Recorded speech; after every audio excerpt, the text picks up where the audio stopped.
São estes os nomes dos filhos de Israel que entraram no Egito com Jacó, cada um com sua família: Ruben, Simeão, Levi e Judá, Issacar, Zebulon e Benjamim, Dan e Naftali, Gad e Asser. Todas as pessoas, pois, que descenderam de Jacó foram 70. José já estava no Egito. Faleceu José e todos seus irmãos e toda aquela geração. Mas os filhos de Israel frutificaram e aumentaram muito, multiplicaram-se e se tornaram sobremaneira fortes, de modo que a terra se encheu deles. Entre mentes se levantou um novo rei sobre o Egito, que não conhecera José. Disse ele ao seu povo: o povo de Israel é mais numeroso e mais forte do que nós. Ei, usemos de astúcia para com ele, para que não se multiplique. E vindo guerra, que ele se ajunte com os nossos inimigos, peleje contra nós e saia da terra. Então puseram sobre eles feitores de obras para os afligirem com as suas cargas. Assim os israelitas edificaram para Faraó cidades, celeiros, Pitom e Ramsés. Mas quanto mais os egípcios afligiam o povo de Israel, tanto mais este se multiplicava e se espalhava. De maneira que os egípcios se inquietavam por causa dos filhos de Israel e os faziam servir com dureza. Só até aí. Irmãos, nós estamos então diante aí da nossa panorama bíblico. A história contada de Gênesis, Apocalipse. Nós estamos aqui em Êxodo. Nós falamos de Gênesis semana passada. Mas olha que interessante, como eu disse semana passada, o livro de Êxodo, todos os livros, eles não terminam, começa com a história e termina sem pé e sem cabeça, não. O livro de Êxodo já entra encaixado em Gênesis. Se você ler, se você ver, está dizendo: são estes o nome dos filhos de Israel que entraram no Egito. O que é que aconteceu no final da vida de José? Todo mundo lembra que José está no Egito, faltou pão. Jacó sobe com seus filhos. José reconhece os seus pais. Seu pai reconhece seus irmãos, traz eles para dentro de casa e ali eles começam a ser cuidados no Egito. A partir dali, a Gênesis termina José morrendo com a idade de 110 anos. E aí já entra Êxodo dizendo assim: são estes os nomes de Israel que entraram no Egito com Jacó. Quem? Os seus 11 filhos: Ruben, Simeão, Levi, Judá, Issacar, Zebulon, Benjamim, Dan, Naftali, Gad e Asser. As 12 tribos mais poderosas que podiam ver, que surgiram homens grandes como Davi da tribo de Judá, Paulo da tribo de Benjamim, que nós conhecemos muito bem, ou Moisés da tribo de Levi. Então quando nós vemos, aí diz: todas as pessoas, pois, que descenderam de Jacó foram 70. Descenderam de Jacó foram 70 pessoas. Faleceu José e os seus irmãos também morreram depois. Aí, versículo 7 trata da ordem de Deus, dada em Gênesis, dizendo o quê? Para frutificar, crescer e multiplicar. Mas o indício que a ordem de Deus está sendo cumprida, está acontecendo, que diz: mas os filhos de Israel frutificaram e se aumentaram muito, multiplicaram e se tornaram sobremaneira fortes, de modo que a terra se encheu deles. Está cumprindo ou não a ordem de Deus de Gênesis? Sim ou não? Sim. Gênesis capítulo 9, Gênesis capítulo 1. E aí, a Bíblia vai dizer que levanta então um novo rei sobre o Egito que não conhece quem é José. Então vamos lá, segura isso aí. Segurou? Segura aí. O título então descrito de Êxodo, chamado Êxodo, este título simplesmente é uma expressão grega chamada uma saída ou a saída, que subvaloriza os fatos e ações de Deus em favor do seu povo. E a saída de Israel é um fato dominante do livro de Êxodo.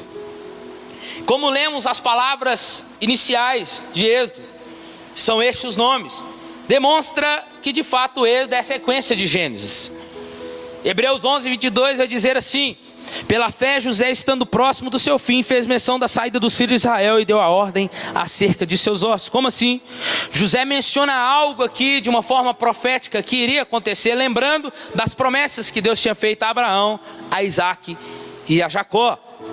Que ele anuncia que aconteceria a partida do povo de Deus.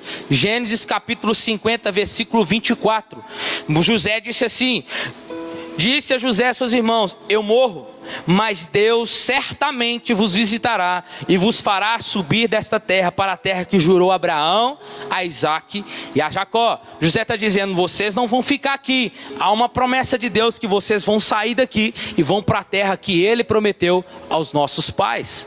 Amém? Então, com isso, José já fala, sabe quanto tempo antes do êxodo? José fala 350 antes do êxodo. José vai declarar essa palavra que iria acontecer. Então o livro de Êxodo foi escrito em torno de 1445 ou a 1405 antes de Cristo. E ao lermos esse texto, vemos que o povo está se multiplicando, crescendo. E a ocasião da saída que aconteceu, nós vamos ver aqui mais para frente, foram mais ou menos 600 mil pessoas. Em Êxodo 12, 37 vai registrar de uma forma melhor para nós. E assim viajaram os filhos de Israel e a Ramsés a Sucote, cerca de 600 mil homens de pé, sem contar mulheres e crianças. Foram viajar. E foi extraordinário nós pensarmos que de 70 pessoas que descenderam de Jacó, dos filhos de Jacó, se deu a 600 mil homens, fora mulheres e criança. De fato eles, cumpriram cabalmente a ordem de Deus. E isso para nós impunha quase a metade da população do Egito. E esse é um dos motivos pelo qual Faraó vai procurar impedir, através de uma severa opressão, escravizando o povo, para que o povo não aumentasse mais. Você vai entender mais à frente. Depois que José morre, muda-se o Faraó. A linhagem era certa. Acabou o tempo de o Faraó do Egito, tinha que entrar o seu filho. Mas este não tinha filho. Então não tinha ninguém para ascender ao trono. Com isso, aparece um povo chamado Ixo. Que esse povo vai chegando e encontra um povo sem ninguém. Um povo que não tinha para quem dominasse. Um povo estava lá jogado, que era o povo de Israel. E esse está chegando agora, a Bíblia não cita quem é ele, mas a historicidade vai dizer que esse povo chama Ixo, que não era egípcio, começa a governar sobre o Egito. E com isso eles veem, não tem ninguém governando. Vamos fazer o seguinte, vamos agora começar a oprimir o povo. Vamos começar a expor esse povo debaixo da escravidão. Porque ele não conhecia quem era José. Porque se esse faraó conhecesse quem era José, de fato o povo não seria escravizado. Porque José era o governador do Egito. Era o povo dele. Então de fato não iria acontecer. Mas o texto bíblico está dizendo que este novo rei não conhecia quem era José. E ele viu que povo numeroso, vamos escravizar eles. E mais ou menos eles ficam ali, esse povo escravizando Israel dentro do Egito durante 300 anos. E quando se dá os 300 anos, o povo egípcio começa a levantar e ir contra esse povo, que não pode eles ficarem ali, e começa então a expulsar e trazer a monarquia egípcia de volta para o trono. E é quando Moisés se levanta para ser o príncipe do Egito, você vai entender mais à frente. E é esse período do egípcios que eles estão mandando embora. E aí começa, aí sucede, o que acontece nesse tempo? Que nós vamos lembrar. Moisés vai nascer. Moisés nasce, cresce, é estudado, fica 40 anos dentro do Egito. Cresce com o filho de Faraó, Ramsés, cresce com ele. Moisés mata o egípcio, mais para frente a gente vai detalhar melhor. Mata o egípcio, foge e fica mais 40 anos no deserto de Midian. Justamente lá ele conhece a sua esposa, a Zípora. E ele vira pastor de rebanho. E a gente vai ver aqui mais à frente. Com isso, qual que era o argumento então desse rei egípcio, desse faraó? Vamos escravizá-los, porque senão eles podem vir contra nós. Vamos subjugá-los. Isso pode ser um indício então que ocorreram esse período dos Ixos. Tudo isso porque Deus tirou o povo de Deus de Canaã e os colocou no Egito, onde se tornaram numericamente fortes. E Deus queria proteger eles da idolatria que havia ali, dos cananeus dentro da Palestina, buscando trazer eles para somente adorar um único Deus verdadeiro, que era o Deus de Israel. E a gente fica aqui pensando, né? Por que Deus teria permitido que seu povo escolhido se tornasse escravo no Egito? Ele, porém, tinha um plano para tudo isso, como sempre. Tudo que ele faz é debaixo de um propósito e de propósito. Queriam que voltasse à terra prometida, para se tornarem um, pelo qual ou por onde Deus iria operar o plano da sua redenção. E muitas das vezes Deus permite isso conosco. Deus permite que nos sobrevenham provações, a fim de que nós abandonemos o lugar em que nós achamos que é o lugar para nós, o lugar perfeito, o melhor lugar, mas não é onde Ele deseja. Deus fará, e Ele nos moverá a lugares aonde Ele deseja que nós estejamos, para a glória dEle. Amém? Com isso nós podemos entrar nos textos agora. Capítulo 1 até o 3. Durante os 40 anos então que Moisés está como líder, tendo começado com 80 e terminado aos seus 120 anos no livro de Deuteronômio. Moisés era um cara que cresceu, nasceu, mas foi levado por onde? Dentro do cestinho, até as mãos de a filha de Faraó. Você vai entender. Foi educado nas maiores faculdades do Egito. Foi ensinado enquanto crescia nas cortes de Faraó. E Moisés é uma figura que tipifica Cristo. Moisés é uma figura de libertador, e no fato ele é. É uma figura de Cristo. Da mesma forma que ele se ausentou para o deserto, Cristo também se ausenta para o deserto para ficar 40 dias.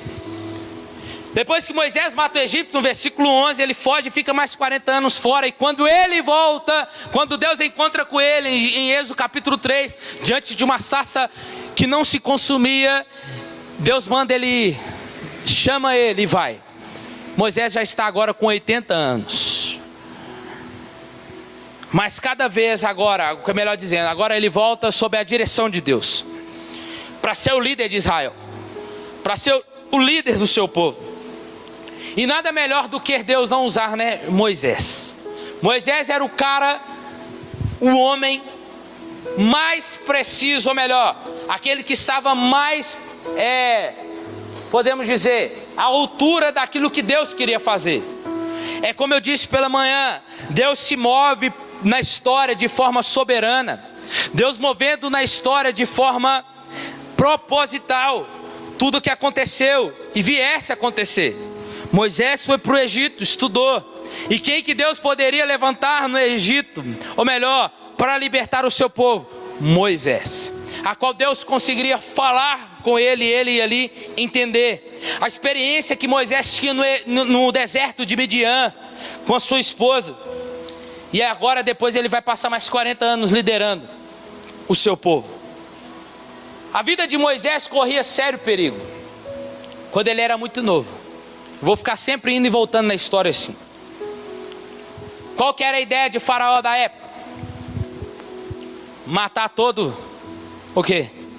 Toda criança, homem que nascer. Primeiro, por causa de quê? Porque qual que era a ideia de Faraó? Quanto mais esse povo crescer, se eles crescerem, eles vão vir contra nós e podem tomar o nosso reino. Então o que a gente vai fazer? Vou matar os homens, porque eles se tornarão guerreiros daqui para frente. A gente mata, quando eles nascerem, a gente mata eles. Vai sobrar as mulheres, e as mulheres a gente subjuga elas debaixo da nossa opressão. Então essa era a primeira ideia. Segundo, de uma forma espiritual, Qual que era a ordem de Gênesis 3,15? Ali tinha uma promessa de redenção, chamado de proto-evangelho, o primeiro evangelho. Qual que é? Porém, inimizade entre ti e a mulher. Deus falando com a serpente. Porém, inimizade entre ti e a mulher. E você ferirá o calcanhar do descendente, mas este pisará na sua cabeça. A serpente, Satanás, não sabia quem era o descendente. Então, cada um que fosse nascendo poderia ser aquele que iria pisar na cabeça dele. Então, Satanás, de uma forma tão astuta, move-se por meio de Faraó e vai matar todos os filhos homens que nascessem. Mas acontece que Joquebede faz o quê? Põe o menino no cesto. Deus coloca o menino na água, no rio Nilo, e a filha de Faraó encontra com ele, pega para criar. Deus se movendo na história. É interessante observar como que Deus opera. E há uma ironia aqui, se nós pudermos ver, há uma ironia no texto, porque Deus vai usar a partir de Faraó. Deus vai subjugar os filhos. Após tudo, Faraó planejar, Faraó vai colocar os filhos de Israel debaixo da sua escravidão. Mas não sabia ele que eles estavam cuidando, preservando aquele que seria a maior arma de Deus contra eles. Cresceria na corte, como também tivera a educação custeada pelo próprio Faraó. É a forma maravilhosa de Deus agir. É assim como nós vemos. Deus usa o império grego. O império babilônico vem, derrota o império grego, toma Israel, leva cativo para o cativeiro. Deus promete, sabe quando isso lá no livro de Abacuque, Deus promete falando assim que iria usar o povo babilônico para ser um chicote na mão dele contra Israel. Mas o mesmo Deus que usa o império babilônico para levar Israel ao cativo, é o mesmo Deus que vai contra o império babilônico depois, por ter feito isso com Israel. Que é isso, diga? Deus. É mostrando ele, que tudo é dele, todos os povos são dele, todos os governos estão debaixo do seu poder. Ele faz o que ele quer, quando ele quer e da forma que ele quer. Você está aqui hoje, irmãos? Então, como é frágil o homem quando tenta se opor contra a vontade de Deus. Deus chama Moisés, faz o arbusto pegar fogo, mas não se consome. A nenhum outro homem Deus entregou a maior missão de todas como essa de Moisés. Uma missão árdua, ordenando que ele libertasse o povo da pior servidão que o mundo poderia alcançar. Eu jamais conheci isso. A escravidão que degrada o homem. E Deus queria libertar, porque a liberdade enobrece o homem. Somente é o que nós vemos, somente quando o homem chega ao extremo, no seu limite, dos seus recursos, é onde Deus vai fazer alguma coisa. A extremidade do homem, o limite do homem, é a oportunidade de Deus. Como eu falei pela manhã, então fica tranquilo, Deus sabe até onde você aguenta. Deus sabe até onde você vai chegar. Deus sabe até onde você consegue ir. Fica tranquilo. Para você, está no limite, mas Ele sabe qual é o seu limite. Fica tranquilo que quando o seu limite estiver acabando, o dele começa. Os filhos de Israel tiveram que chegar ao termo, melhor dizendo, nas suas últimas forças.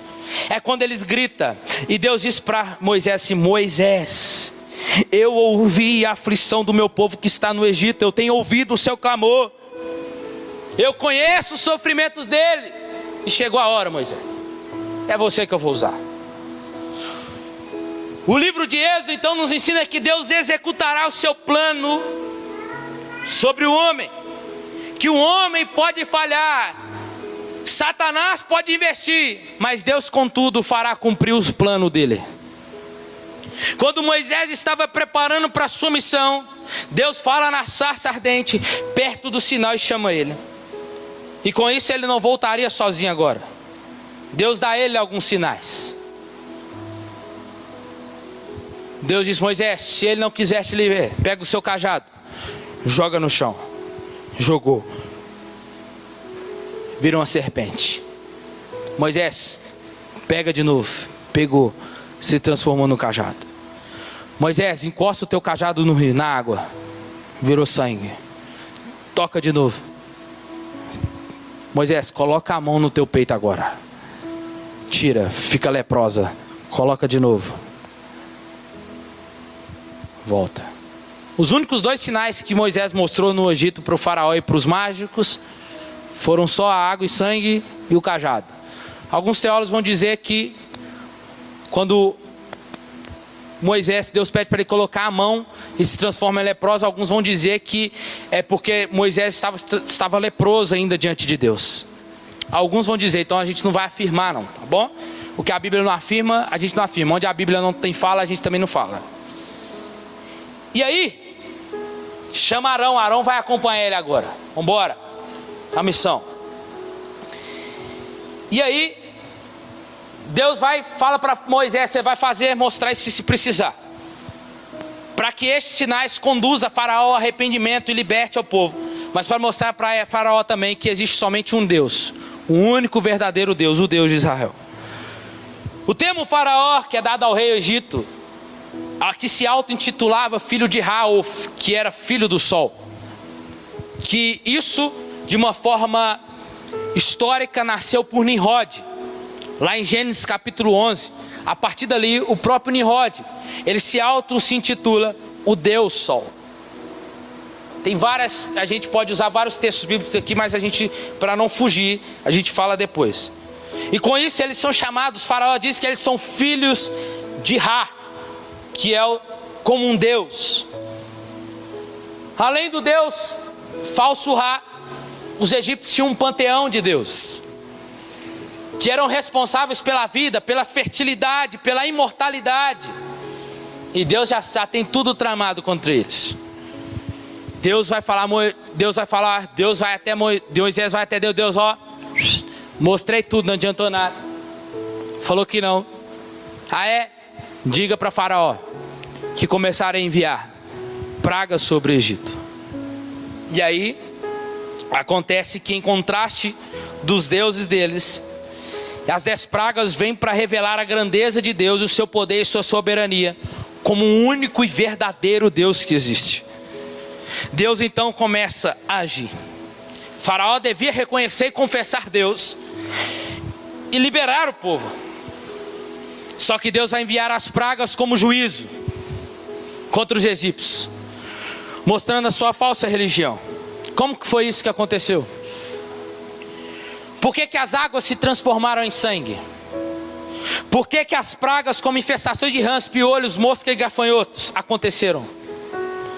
Por que houve pestes no rebanho?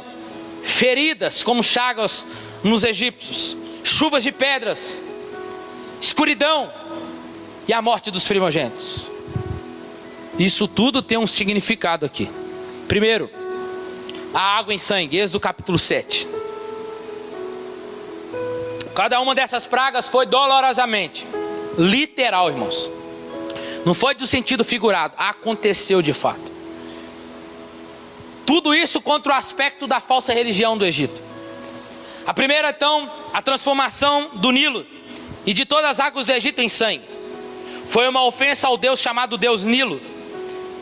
É o Deus que acreditava ele ser o Deus da fertilidade. Tal praga veio e aconteceu a morte dos peixes. Um golpe contra a religião egípcia, que venerava a espécie de peixes. Por que não dizer das rãs? As rãs eram animais sagrados para eles. E um dos seus ídolos, chamado Deus Rajet, ou Raket, que tinha uma cabeça de rã lá. Eles supunham que esse Deus rã possuía um poder criador. Mas Deus agora está fazendo a esse Deus, que eles diziam, se voltar contra eles, mostrando que quem tem um poder criador, esse atributo só pertence ao Deus único verdadeiro, que é o Deus de Israel. Embora o principal propósito dessa praga fosse para punir os opressores de Israel, mas também traria o desprezo dos egípcios contra esse Deus. A grande multiplicação dessa rã fez com que essa deusa parecesse maligna aos olhos deles. As superstições dos egípcios se obrigaram então a respeitar as criaturas que essa praga lhes fez odiar. Os piolhos. Na terceira praga então estendeu Arão com seu bordão e feriu o pó da terra, e que se tornou em piolho e começou a infestar o Egito, todo o gado por toda a terra do Egito. Os magos egípcios tentaram reproduzir tal feito, como eles tentaram com o cajado, transformando em serpente, a qual a serpente de Moisés abocanhou a serpente do mago. E eles eles reconheceram a sua impotência e disseram: isso só pode ser o dedo de Deus. Não tem explicação. E eles atribuíam os piolhos, à criação de um Deus chamado Tote, da sabedoria, um Deus da sabedoria, da arte, da magia. Mas nem mesmo essa divindade poderia ajudar esses magos naquela hora. Essa foi mais um golpe contra a religião falsa do Egito. Não vai liberar o meu povo, não? Então vamos lá. A praga das moscas. Novamente foi dada a chance para Faraó. Ele não quis. Ele não quis se arrepender. E a quarta praga veio um enxame de moscas, que infestaram todo o Egito. Um novo elemento agora é introduzido. Deus faz a separação. Israel para um lado, esse não vai tocar. Egito para o outro. Agora é dizendo: os adoradores do verdadeiro Deus e os adoradores da falsa religião de um falso Deus. Enquanto as casas dos egípcios estavam infestadas pelos enxames, os povos israelitas tranquilos nas suas casas. Mais uma vez a religião foi derrotada. Os egípcios que estudavam o curso dos eventos durante aquelas semanas, aquelas épocas, eles podem reconhecer que a autoridade suprema do Deus de Israel no Egito era de fato verdadeira, e que de fato eles começaram a reconhecer que o que eles estavam fazendo era falso, a quem eles estavam servindo era errado. Com isso veio as pestes sobre os bois e as vacas. Foi anunciada a antecipação. Moisés vai anunciar, Moisés vai falar, Faraó não quer ouvir. Novamente há uma lista de separação de novo. De Israel nenhum animal foi atingido, mas dos egípcios não. Todos foram mortos. Essa praga certamente atingiu a crença da divindade, como o deus Apis, o deus sagrado de Mênfis, que tratava da fertilidade dos rebanhos. Ou Rato, ou a deusa vaca, que chamava. Ou a deusa chamada Deus Nut. Deus, o que Deus faz? Esse Deus a quem você serve, eles não são ninguém. Eles não têm poder algum. Mas eu tenho. E Deus, com uma praga, Ele destrói tudo aquilo que eles chamavam de Deus. Depois acontece a ferida sobre os egípcios, como as chagas. Em vez disso, agora aqueles que produziram ciências ocultas, magias, começaram a fugir, em busca de proteção. E ali novamente há a distinção. Vou correr. Vai acontecer a chuva de pedras. Deus vai mandar. Capítulo 9 de Êxodo. Chuva de pedras começaram a vir, cair sobre o Egito, para que Faraó se arrependesse e deixasse os hebreus ir. Esse período de tempo determinado testificaria que Deus é o único Senhor, Criador da terra e dos céus, e que toda a natureza animada ou inanimada está sob o controle dele. E esses elementos para os egípcios eram considerados, ou melhor, para eles são capazes de ajudar eles, era aquilo que poderia ajudar eles, e Deus faz tudo isso se voltar contra eles. Eles usariam como instrumento para punir aqueles que aborreciam Israel. Deus, irmãos, Ele se aborrece com a idolatria. Idolatria não é idolatrar quando a gente fala do povo católico, os santos, mas é quando você idolatra o seu time de futebol. É quando você deixa de vir cultuar a Deus para ir para um estádio de futebol. Não é pecado? Não sei, depende como é que está seu coração, se Deus está em primeiro lugar. É quando você deixa de fazer algo para Deus, é quando você deixa de buscar algo para Deus em primeiro lugar e coloca outras coisas no lugar. Um relacionamento, o seu casamento, a sua família, Deus deve vir em primeiro lugar. Amém, irmãos? Deus se aborrece com a idolatria. Mesmo em meio ao castigo, Deus mostra misericórdia. Deus adverte os egípcios, mas o aviso não foi considerado, e houve grandes perdas. Só que está apertando agora. No versículo 20 do capítulo 9, olha o que vai acontecer. Alguns dos oficiais de Faraó que temiam a palavra do Senhor fizeram fugir dos seus servos. Começaram a fugir e abandonar Faraó. A forte saraivada que veio envergonhou os deuses considerados como aqueles que têm o controle dos elementos naturais, como Íris, o deus da água, ou Osíris, o deus do fogo. Deus faz tudo ser ao contrário agora, se voltar contra eles. Vem a peste dos gafanhotos, que apareceu aí, né? Que ia vir para cá esse tempo atrás, lembra? Todo mundo ficou com medo, né? Todo mundo ficou com medo, vai passar aqui, não sei o que, né? Deixa eu falar para vocês uma coisa. A igreja, na grande tribulação, Deus guardará a igreja de qualquer, diz Apocalipse, que Deus guardará a sua igreja, os seus, no tempo de tribulação que virá sobre esse mundo. Você está guardado, meu irmão. A praga dos gafanhotos destrói toda a vegetação de uma forma devastadora. Um controle absoluto de todos os elementos da natureza que eles diziam ter. E o juízo de Deus era uma demonstração de que a crença egípcia em Deus é que eles tinham poder de abundante colheita. E o que é que Deus faz? Acaba com toda a vegetação deles. Deus encheu o ar de gafanhotos.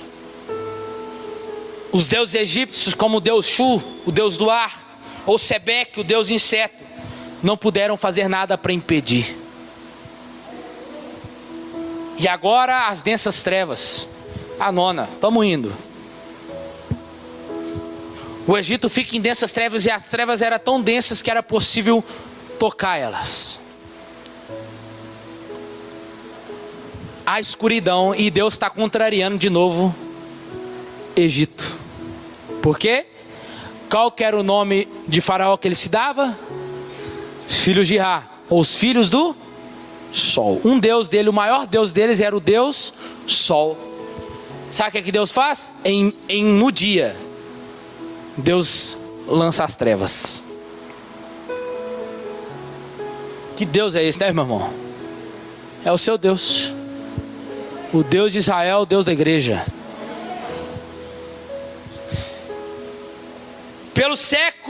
Por séculos o Deus Sol tinha sido a principal divindade do Egito. E todo rei se chamava filho de Ra. E na época de Moisés, esse Deus era identificado como um Amon, né? O Amon-Ra. Lá do... Agora eu vou falar certo, do desenho lá do Thundercats. Tá lembrado? Os maiores templos que existiam no mundo antigo era dele. Por ocasião então da nona praga, a completa impotência desses deuses Deus estava dizendo, todos os deuses que vocês dizem que tem, eu declaro eles todos impotentes diante do meu poder. Nenhum deles tem poder, irmão. Só que aí o negócio começa a apertar, e agora vai apertar de vez. Deus vai até, fala para eles, se não libertar meu povo, porque Deus chamava Moisés de o meu primogênito, o meu filho. Vai lá, Moisés, fala para Faraó, se ele não libertar o meu povo, o meu primogênito, eu matarei o seu primogênito. Ah, meu irmão, é que negócio, né? Toca em todo mundo, tira tudo que eu tenho, mas não toca no meu filho. Hã? É ou não é, mãe e pai? Então não toca no meu filho, é como se Deus estivesse dizendo isso, só não toca no meu filho. Aí isso acontece, Moisés vai lá, Faraó faz o quê? Senhor, não, a ordem de Deus agora vocês vão fazer uma coisa, pega um cordeiro, mata o cordeiro, esparge o sangue nos umbrais de todas as portas do povo de Israel, todos, porque o anjo da morte vai passar agora. O anjo da morte vai passar. E onde tiver um projeto, seja de animal, criança, quem for, vai ser morto. Só que Deus já estava ali instaurando uma coisa que se chama, que nós comemoramos em abril, que se chama a Páscoa. Só que aí Deus não desejava fazer isso, irmãos. Deus estava tentando convencê-los do que a oposição ao seu propósito para Israel não seria mais tolerada, mas nem com o aviso da morte do primogênito ele não quis liberar. Porque naquela noite passarei pela terra do Egito e ferirei na terra do Egito todos os primogênitos, desde os homens até os animais, executarei os meus juízos, eu sou o Senhor.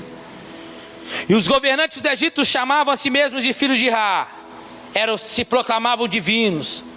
E a morte dos primogênitos seria uma grande humilhação para eles. Por quê? Matando os filhos não teria sucessão. Impressionado pela demanda popular, quando Faraó se ver diante do seu filho morto, ele manda chamar os oficiais dele, fala assim: chama eles, libera eles, mas só não libera eles, mas manda eles levar tudo que tem, gado, animal, vai tudo embora. E eles comemoram. E naquela noite, irmãos, até arrepio, porque naquela noite o anjo da morte passou, mas não pegou ninguém em Israel. E naquela noite era comemorada a libertação do povo de Israel. Foi instaurada então naquele dia a Páscoa. Um cordeiro foi imolado, o sangue foi espargido sobre os umbrais. Naquele mesmo dia Israel estava sendo liberto. O que é isso, Edgar? A cena era triste, sim ou não? Muito triste. O lamento dos egípcios poderia se ouvir, dos gritos: deixa o povo ir. Deus envia a praga. E Deus ordena: comemore agora, celebrem a festa da Páscoa, porque um dia vocês estavam presos, mas agora vocês estão livres. E nós podemos ver Cristo aqui agora em Êxodo, o Cordeiro Pascal do Antigo Testamento, o maior e melhor, o mais lindo símbolo de Cristo como nosso Redentor, libertador. Da mesma forma que Moisés libertou o povo, um dia naquela cruz ele nos libertou também do império das trevas, nos transportou das trevas para a sua maravilhosa luz, nos libertou do domínio do pecado, e hoje nós somos livres por Ele. Aleluia! Isso é maravilhoso, irmãos. Moisés é um tipo de Cristo. Assim como Moisés é libertador, Cristo também foi libertador. Assim como Moisés era o redentor, Jesus também foi o redentor, apontando tudo para Cristo. Assim como o cordeiro foi imolado, inocente, da mesma forma o cordeiro chamado Jesus foi imolado naquela cruz, que hoje nos traz proteção. Não é proteção quando você passa óleo ungido nos umbrais da sua porta. Isso não traz proteção. O que traz proteção para você é o sangue de Jesus, que está sobre a minha e sobre a sua vida. O sangue do Cordeiro Pascal devia não somente ser vertido, mas como também ser aplicado. Não basta nós só falarmos do sangue de Jesus, mas é nós entendermos que é por Ele, é crer nisso que nós fomos libertos. Não é o sangue numa bacia, como faziam os sacerdotes, mas é o sangue aplicado que vai nos salvar, irmãos. Porque nem todo sangue vertido na cruz pode salvar uma alma sequer, se ela não for aplicada. Melhor dizendo, se estes não creem no poder salvífico que aconteceu naquela cruz. Não adianta nada fazer um sinal da cruz, não adianta nada carregar uns crucifixos no pescoço, não adianta nada ver um Cristo crucificado lá, mas se só olhar e não ter valia e não crer naquilo que foi feito. Quando vir o sangue, passarei por vós, disse Deus. O apóstolo Paulo vai dizer em 1 Coríntios 5,7 que Cristo expurgai o fermento velho para que sejais massa nova, assim como sois sem fermento, porque Cristo é a nossa Páscoa, já foi crucificado. Não basta que Cristo seja a nossa Páscoa, ou tenha derramado o seu sangue aos nossos corações, mas é em nossos corações, é nós recebermos isso, e Ele como nosso Senhor e Salvador.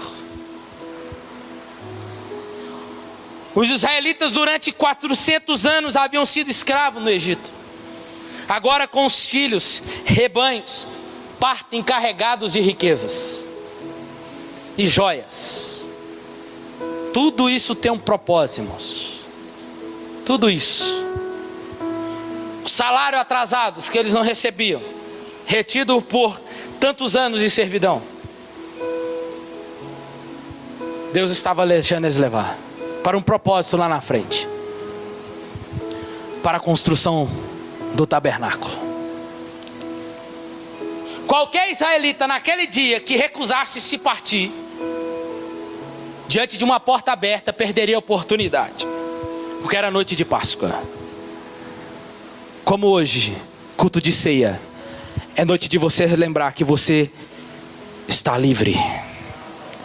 Todo culto de ceia é para você lembrar que aquele sangue que foi descido naquela cruz é para lembrar para nós que nós fomos livres.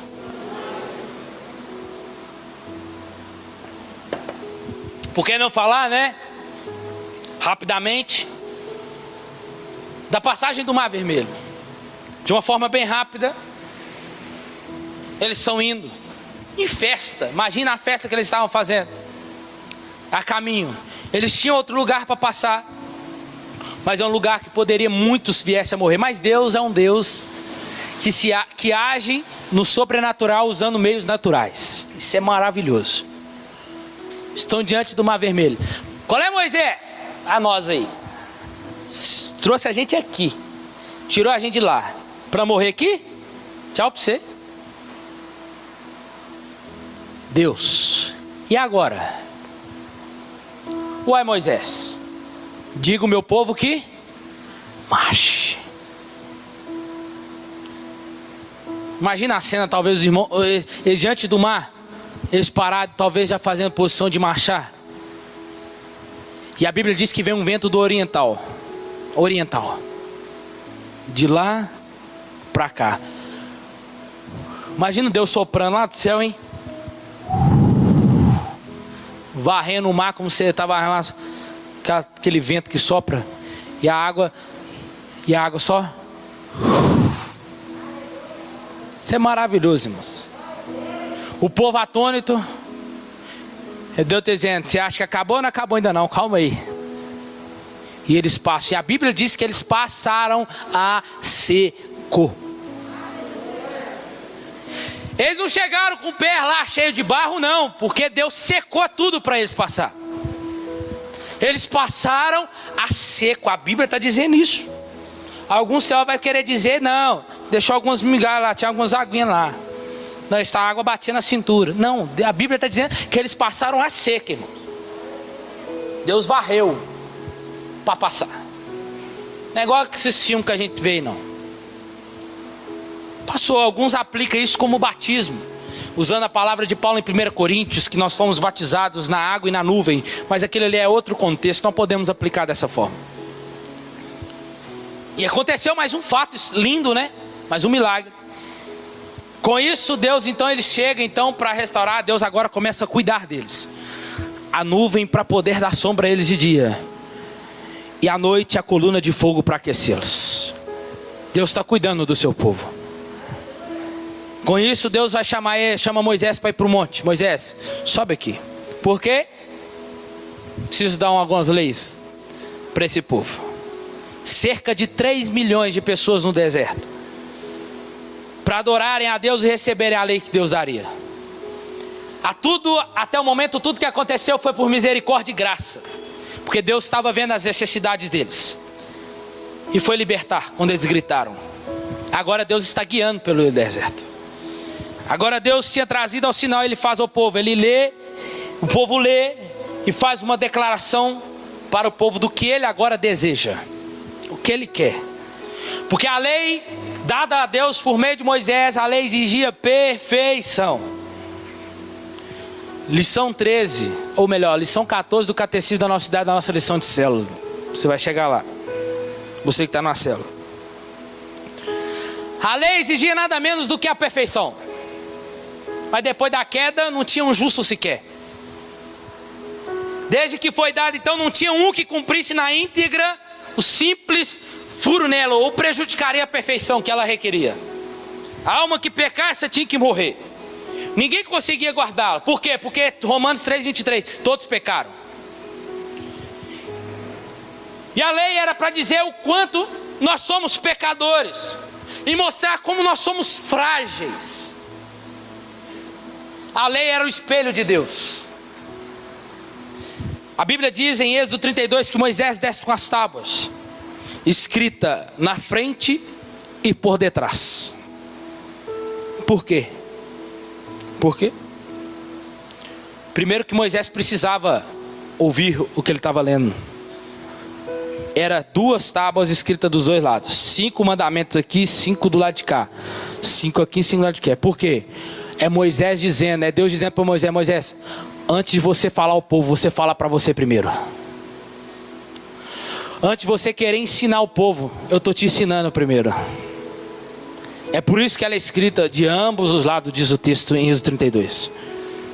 Por quê? Porque ela é o espelho. Assim como a palavra é para nós. Tem prioridade de mostrar realmente quem somos aos olhos dele.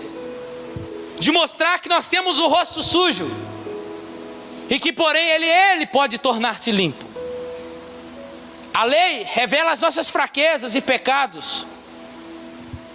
Deus indica o caminho da purificação e se chama Jesus Cristo.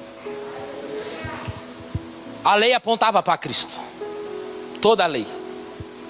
A lei é aquele que ia fazer você chegar até Cristo. Deixa eu tentar explicar bem rápido aqui. Você vai para o Rio de Janeiro. Você entra na BR aí. Está lá, Rio de Janeiro, 700 quilômetros. Você está indo. Rio de Janeiro, 600, 500. Você vai indo. Rio de Janeiro, 20 quilômetros. Eu ensino isso para os meninos do cara. Vocês vão aprender lá. Chega lá. Quando você chega no Rio de Janeiro, o que está escrito lá? Bem-vindo ao Rio de Janeiro, não é? Você entrou, tem alguma placa dizendo para você chegar no Rio de Janeiro? Precisa de mais alguma placa para te falar onde você está? Precisa? Sobre o Rio de Janeiro? Você queria o Rio de Janeiro, eu não estou detalhando. Se vai que você queria lá Cabo Frio, aí é outra história, né? Aí está dizendo lá dentro, você queria ir para o Rio de Janeiro. Bem-vindo ao Rio de Janeiro. Cheguei. Você precisa de alguma placa para mostrar onde você está? Precisa, irmãos? Não. Assim era a lei. A lei era um percurso, um ponto que apontava para Cristo. Faça isso aqui, vai aqui, cumpra aqui, e vai chegar em Cristo. É por isso que Jesus disse: eu não vim para revogar a lei, mas eu vim para cumpri-la. Ele é a manifestação de tudo aquilo que estava sendo dito. E agora, para a gente terminar, do capítulo 25 ao 40. Eu não vou falar tudo não, pode ficar tranquilo. Vai falar sobre o tabernáculo. Vai um texto de 16 capítulos só falando do tabernáculo. Deus chama Moisés agora para o monte. Moisés, olha para cima. Está vendo esse tabernáculo aqui? Eu quero que você construa lá embaixo agora. Porque o povo gritou: Moisés, não fala Deus conosco, porque senão nós morreremos. Capítulo 19 de Êxodo. Não fala. Fala você, nós não. Então nós vamos morrer. O que é que Deus deseja? Deus deseja agora habitar entre os homens. Aleluia por isso. Moisés, vem cá. Está vendo o tabernáculo? Faz-o na terra agora. Vou te dar as medidas. Passa tudo para ele. Moisés fica 40 dias lá. Moisés desce. A Bíblia diz em Êxodo capítulo 31, se não falha a memória, Moisés convoca todo o povo. Gente, Deus quer habitar entre nós. Vamos construir um tabernáculo para ele agora. Uma casa para ele. E essa casa vai ser móvel, mas vamos construir, porque ele vai habitar entre nós. Aí começa o tabernáculo. Deus deu a Moisés. E esse tabernáculo vai servir durante 400 anos no deserto, para depois vai acontecer o quê? O que Salomão vai construir, o templo. E aí, era um edifício móvel, construído de tábuas cobertas de ouro. Lembra do ouro? Lembra do ouro? Lembra do ouro? Tudo tinha um propósito e com propósito. Deus. Vou arrastar tudo. Tinha as dimensões de 15 por 15. Eu falei de manhã, quem é bom aí sabe que tamanho que é. Circuncidava-se ali um átrio, se dava 50 por 25. Êxodo 27 vai ter todas as medidas. Cristo do tabernáculo.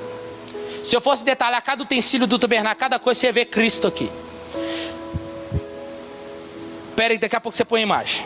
O tabernáculo era um símbolo perfeito de Cristo. Era o único ponto de encontro entre Deus e o homem. Quem poderia entrar? Somente Moisés. Qual que era a ideia que Deus estava lá? A nuvem descia, lembra?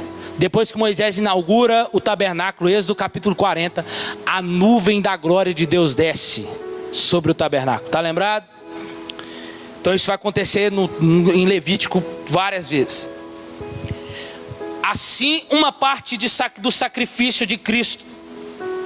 Assim é Cristo. Ele é o único ponto de encontro entre Deus e os homens. 1 Timóteo 2,5. Ele é, Paulo está dizendo, Jesus Cristo, o homem, é o único mediador entre Deus e os homens.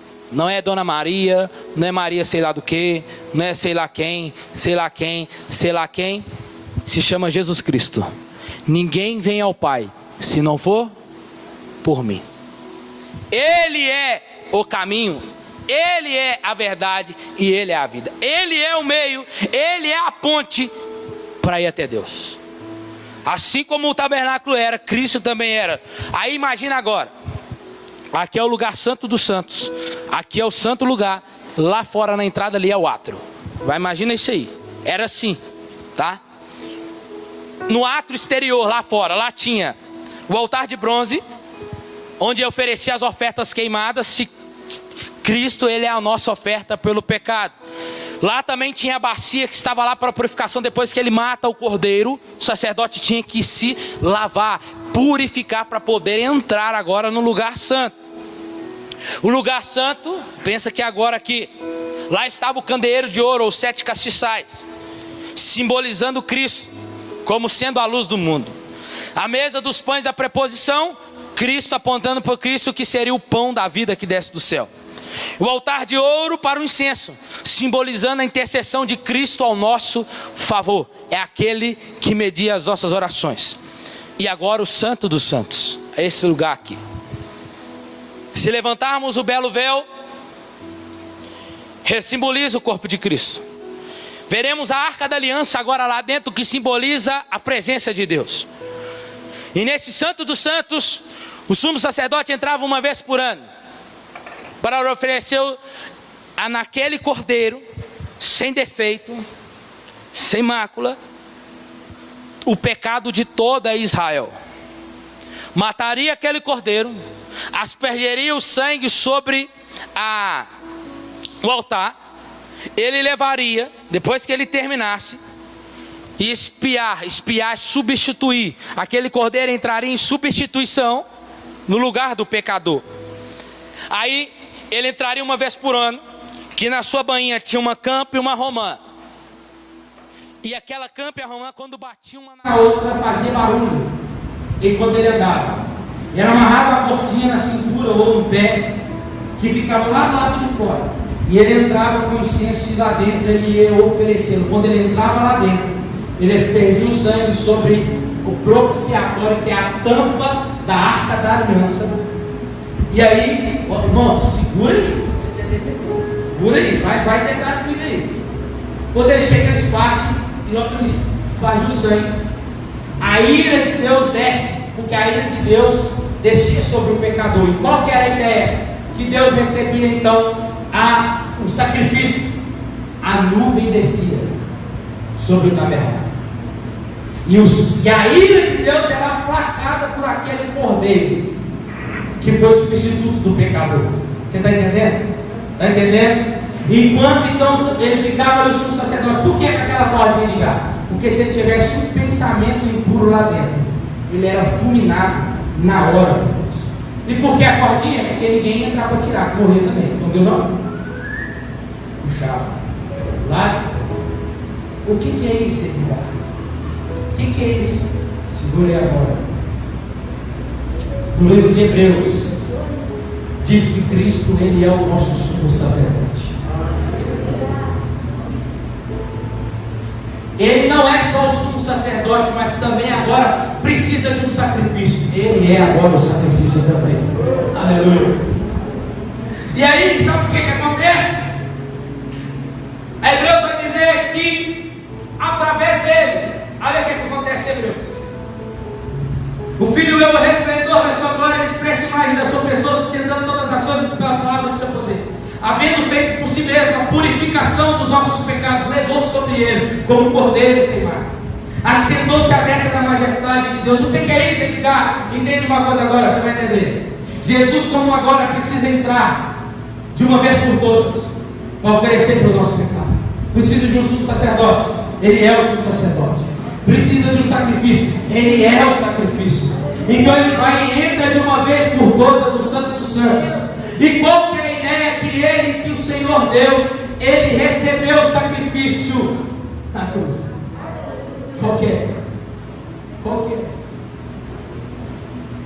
Ele morreu. E a Bíblia diz em Isaías 53 que a ira de Deus agradou moer Jesus na cruz por mim e por você. Deus recebeu o sacrifício de uma vez por todas. E a Bíblia diz que ele terminou a obra e se assentou de uma vez por todas. Por que ele se assentou? Porque todo sacerdote, quando ele terminava de oferecer o sacrifício, ele tinha que voltar limpando tudo. E Jesus está dizendo, por quê? Para oferecer o sacrifício. E Jesus está dizendo de uma vez por todas, eu sou o sumo sacerdote, eu sou o sacrifício. E por que eu sentei? Porque agora não precisa de mais sacrifício. O único sacrifício já foi feito. O perdão de pecados já foi liberado de uma vez por todas. Aleluia! Ele fez tudo, meu irmão. É por isso que ele se assentou dizendo, não vai precisar limpar mais, já terminou. É por isso que tem perdão de pecado para você nessa noite. Tem perdão liberado para você e para mim nessa noite, meu irmão. Aleluia. Isso é maravilhoso. E hoje não precisa mais da arca, porque hoje nós carregamos a presença de Deus em nós. E a Bíblia vai dizer que ele habitava entre os homens. Ele habitou no meio dos homens. E diz, a Bíblia diz em João 1, o verbo se fez carne e habitou entre nós. Ele habitou, ele andou, ele tabernaculou em nós, apontando o tabernáculo, apontando para aquilo que ele faria lá na frente. Mas hoje ele não habita, né, no meio só da nós, e nem entre nós, ele habita em nós. Ele mora dentro de nós, meu irmão. Isso é maravilhoso. E qual que é a mensagem de Êxodo? Saia. O que significa Êxodo? Saia. Põe a imagem rapidinho, rápido. Olha como é que era posicionado aí rapidamente. Só outro. Olha aí. O que você está vendo ali? Uma cruz. As 12 tribos ficavam ali, ó. Olha lá. Em sinal de uma cruz. Tudo tem propósito. A Bíblia não é sobre mim, a Bíblia é sobre Jesus Cristo. Aleluia. Isso é maravilhoso, irmãos. Essa é a mensagem para nós. Saia para Deus. Do Egito diz o Senhor, chamei o meu filho. Sabe o que é saia? Continue saindo. Como assim? É a lição de Êxodo para nós. Lembre-se que o Egito é o mundo.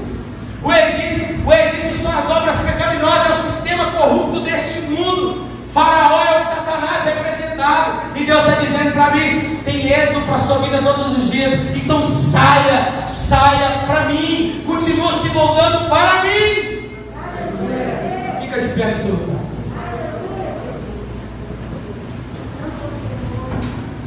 No tempo determinado por Deus, o êxodo marcou o fim de um período de opressão dos descendentes de Abraão e constitui o início de um cumprimento de uma promessa. O propósito do livro é para nos mostrar o crescimento dos descendentes de Jacó, que iriam se estabelecer na terra prometida. Assim que Deus libertou todo o povo da escravidão egípcia, uma nova fundação foi estabelecida. O foco é na redenção do povo de Deus. É a formação da nação escolhida. É por isso que Levítico depois nós vamos aprender. Por meio do qual Deus entra no mundo. A lei preparou para receber a Cristo, o seu prometido Messias. Eles lançaram fundamentos para a chegada de Cristo. Hoje nós estamos desfrutando desses fundamentos agora, esperando Cristo voltar. Então a palavra para nós nessa noite é: saia, continue saindo, porque Deus quer redimir dia após dia a minha e a sua vida. Feche os seus olhos em nome de Jesus. Você pode aplaudir o Senhor bem forte aí?